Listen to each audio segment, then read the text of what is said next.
There's tension. There's friction. It's never God's will for us to walk in continual chaos. Today's the line in the sand. We are given this power, which is incredible. There's something. Are you ready for breakthrough? 2 reasons why someone gets to the point where they are ready for breakthrough. Here they are. Number 1 is desperation. Desperation. We think we've experienced the worst things, but I have seen and heard and experienced a lot of things in my life. And I'm sure you have too. But something always has to happen to us or in us that will rattle our world. And if we've been comfortable in this place for so long, guess what that means? That means the pain can only get intensified. The loss can only become greater. Something has to happen to us or in us. And so this is a thing that mobilizes people. Pain mobilizes people. Enough pain, enough pressure, enough heartache. And this is why so often we see most people having their greatest breakthroughs, their greatest times where they come into faith and boldness and courage are right on the heels of their greatest, most devastating seasons of their life. It's not by accident. It's actually by design in many ways. But here's the thing. Do you have to wait for something to happen to you before you experience a breakthrough? You can also generate the pain, the experience before you actually physically go through it. Okay? So an example of something happening to you would be like a diagnosis. Maybe it's a health diagnosis. Maybe it's a stack of health diagnoses. Maybe it's a diagnosis to one of your family members. Maybe it's a devastating loss of not one, but multiple family members. Maybe it's somebody gets up and says, you know what, I'm leaving.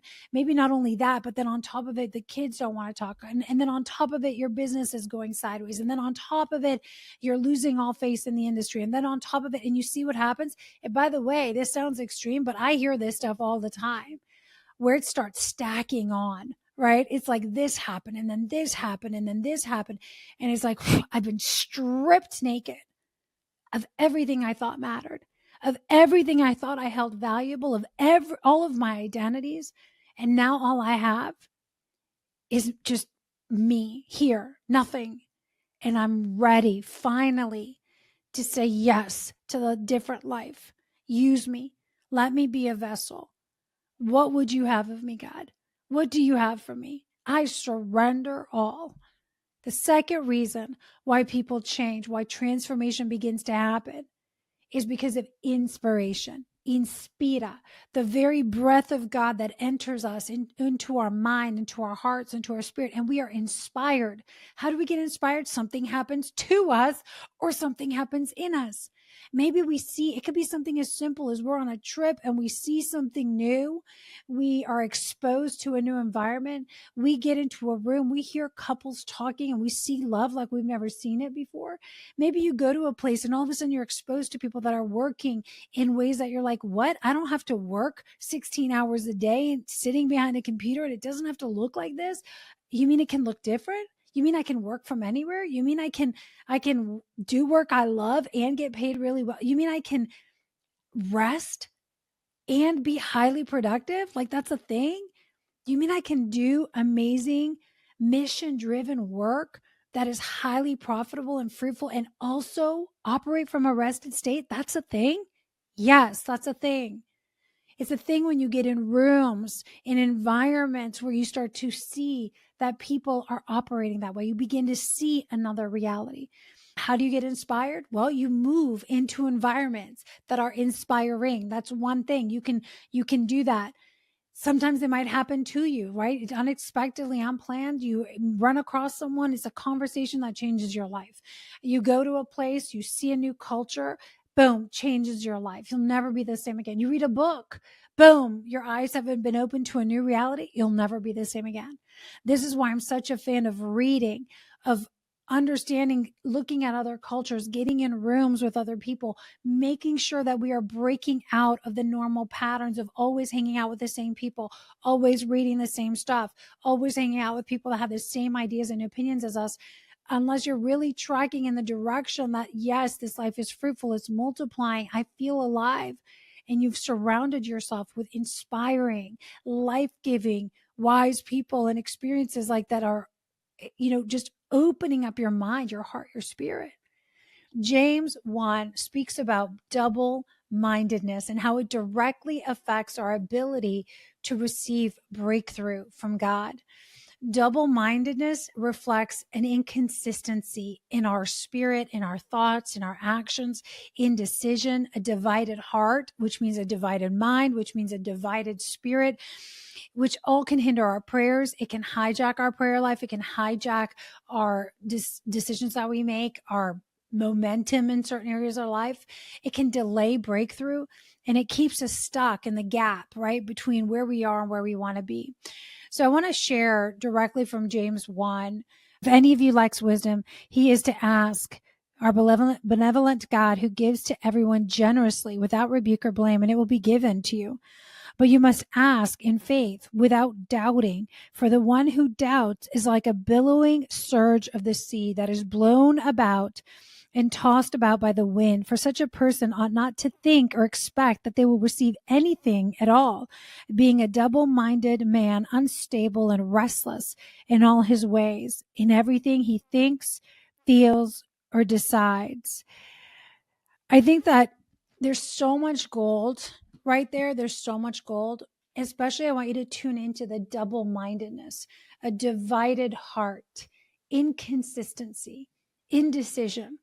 There's a lot of us sitting right on the edge of breakthrough, right on the edge. It's a time for a breakthrough, but I can't keep climbing it my own way. Something's got to give. You could start to feel the tension and the suffering. Suffering is that place where you know that you're now no longer in the place you're supposed to be. What used to work isn't working. Things are not adding up. There's tension. There's friction. There's resistance. And it's not just a kind of resistance that comes when you're moving towards the thing that God has for you. It's a different kind of resistance. There's an internal resistance that tells you something is off. Spiritually, I'm off. I'm misaligned. I can't quite put my finger on it. It's an internal tension, not attacks of the enemy when you're moving boldly into your calling. Those are two different things. That's a different type of opposition. So as we start to wrap today, I want to, again, challenge you and invite you. If you're in that season, I believe it's a season of breakthrough. I believe that the message about the mountain is a message for those of you listening today, that if you're on that mountain and you can feel that you're being called into a new place, into a new season, into a new marriage, into a new level of faith, into a new level of health and vitality in your body, you'll experience suffering first. That's a big sign, but you don't have to stay in the suffering. You don't have to stay wandering in circles for months, years, even decades like the Israelites did. You can sacrifice. Sacrifice is the launching pad forward. The sacrifice is recognizing the thing that you're holding on to the most, that you're terrified to let go of, that you think you can't move forward without, that you have worked so hard to build. Maybe it's your reputation. Maybe it's the wealth that you've created. It doesn't mean you have to give it all away, but there's an attachment to this thing that you got to give up. The attachment to what will people think of me? The attachment to having to look a certain way, make a certain amount of money, be perceived a certain way in the marketplace. The attachment to having control and being the one who knows everything, who has all the solutions. There's something that is keeping you divided. It's like, I want this, but I'm not willing to let go of that. I want this, but I still need this in order to get ahead. That's the resistance. That's the double-mindedness. That's the internal division. And that's what's keeping you in the place of inconsistency, right? You might take 3 steps forward, you take 4 steps back. You take 3 steps forward, 1 step back. So it feels like you're making progress and then you're right back where you started. And maybe you are making a little bit of progress and then you self-sabotage because there's an inconsistency in your spirit. Y'all, I know I'm talking to one of you right now. There's an inconsistency. You're misaligned. So if you're ready to experience the breakthrough, you have to get radically raw and real with yourself. You have to get to the place where you've had enough suffering that your eyes are open. That's what I talked about last time, inspiration or desperation. But you don't have to stay in the state of suffering. Today is the day. Today's day one. Today's the line in the sand. And here's what happens. There is a boldness that rises in the spirit. There is a faith that begins to be activated in the spirit. And there is a supernatural support that begins to come behind us when we align ourselves to the will of God over our life. And here's the thing. It is not ever God's will. If you read the scripture, it's never God's will for us to walk in continual chaos and anger and resentment and bitterness and division and sickness and to live in the place of hell. That is not where he lives. That's not where he operates from. His design for us is that we live and operate in the kingdom realm, right? The realm where the mind of Christ reigns, not the mind of the world. The gift of freedom, mental freedom, freedom from all of the noise, all of the mental chaos, all of the endless, things that come at us, the endless thoughts. We have been given the mind of Christ, the mind to be free, and take every thought captive that comes to us that's not of us, for us, of God, for us. And we're able to bind that thought, cast it out, and choose and select a new thought, a new belief system. We are given this power, which is incredible, right? The ability to consciously harness our thoughts, redirect our thoughts, refocus, select our thoughts. We have been given the gift of joy. Joy is like peace that just springs up from inside of us. I think it was Bill Johnson once that said that joy is peace lived out loud. We've been given the gift of peace. That means even in the midst of storms, even in the midst of challenges, we can dance in the rain, we can laugh in the storm.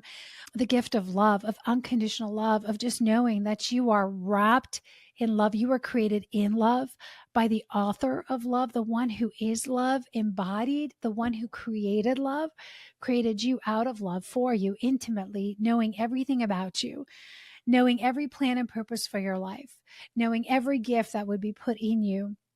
And he created you in love, for love, so that you could be on this planet and express love through your everyday interactions. Even if you're walking by yourself, do you know how to love yourself? Do you know how to love truly your neighbor?